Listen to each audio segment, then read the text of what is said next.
Frank Chodorov was an American member of the alt-right, a group of libertarian thinkers who were non-interventionist in foreign policy and opposed both the American entry into World War II and the New Deal. He was called by Ralph Raico the last of the alt-right greats.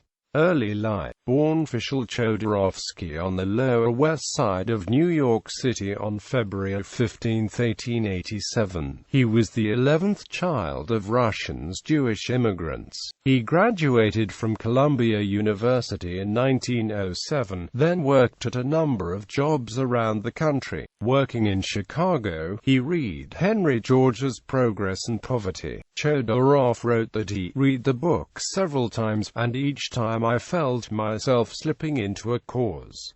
According to Chodorov, George is the apostle of individualism. He teaches the ethical basis of private property. He stresses the function of capital in an advancing civilization. He emphasizes the greater productivity of voluntary cooperation in a free market economy, the moral degeneration of a people subjected to state direction and socialistic conformity. His is the philosophy of free enterprise, free trade, free men. Henry George School. In 1937, Chodorov became director of the Henry George School of Social Science in New York. There, he established and edited a school paper, The Freeman. It published articles by Albert J. Nock, as well as such leading figures of the day as John Dewey, George Bernard Shaw, Bertrand Russell, Lincoln Steffens and Torsten Veblen.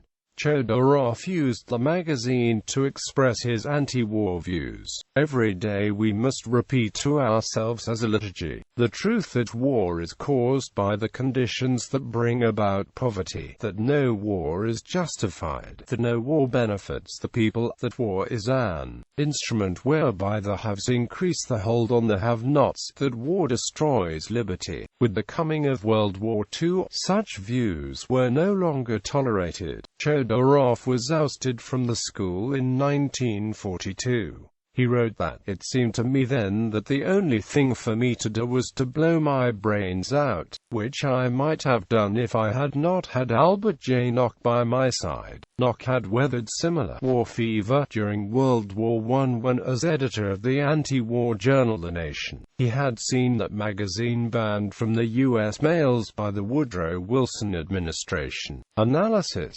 Chodorov published articles in a variety of magazines, including H. L. Mencken's American Mercury, the Saturday Evening Post and Scribner's. In 1944, he launched a 4-page monthly broadsheet called Analysis, described as an individualistic publication, the only one of its kind in America. Murray Rothbard called it one of the best, though undoubtedly the most neglected, of the little magazines that has ever been published in the United States. Along with Nock's works, Chodorov was influenced by Franz Oppenheimer's The State. "Between the state and the individual there is always a tug-of-war," wrote Chodorov. "Whatever power one acquires must be to the detriment of the other." Attracting a modest subscriber base, the magazine merged with the conservative weekly Human Events in 1951, and Chodorov became an associate editor.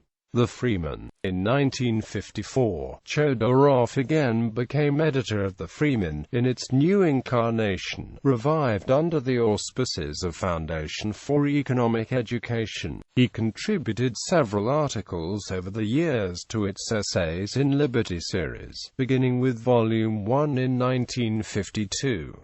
He engaged with William F. Buckley and Willy Schlam on the question of whether individualists should support interventionism to aid people resisting communist aggression. Chodorov continued to advocate non-intervention, but as the Cold War continued, he lost influence. The American conservative movement came to be a bastion of interventionist foreign policy in combating Soviet expansionism. Intercollegiate Society of Individuals individualists. In 1953, Chodorov founded the Intercollegiate Society of Individualists with Buckley as president, becoming the first national conservative student organization, reaching 50,000 members by the end of the century. In later years, ISI became extremely influential as a clearinghouse of conservative publications and is a locus of the conservative intellectual movement in America. It later evolved into the Intercollegiate Studies Institute. Chodorov was a major influence on many of those who would go on to lead the libertarian and conservative movements, including Buckley M. Stanton Evans, Murray Rothbard, Edmund A. Pitt, and James J. Martin. Rothbard, an economist, wrote, "I shall never forget the profound thrill, a thrill of intellectual liberation, that ran through me when I first encountered the name of Frank Chodorov, months before we were to meet in person. As a young graduate student in economics, I had always believed in the free market, and had become increasingly libertarian over the years. But this sentiment was as nothing to the headline that burst forth in the title of a pamphlet that I chanced upon at the university bookstore. Taxation is Robbery, by Frank Chodorov. There it was, simple perhaps, but how many of us, let alone how many professors of the economics of taxation, have ever given utterance to this shattering and demolishing truth? Later years, a secular Jew, Chodorov gained a greater appreciation for religious thought in later years. He was an avid fan of Westerns. He died in 1966. Works: The Economics of Society, Government and State. One is a Crowd. Reflections of an Individualist. The Income Tax, Root of All Evil. The Rise and Fall of Society. An essay on the economic forces that underline social institutions. Flight to Russia. Out of Step. The Autobiography of an Individualist. Fugitive Essays.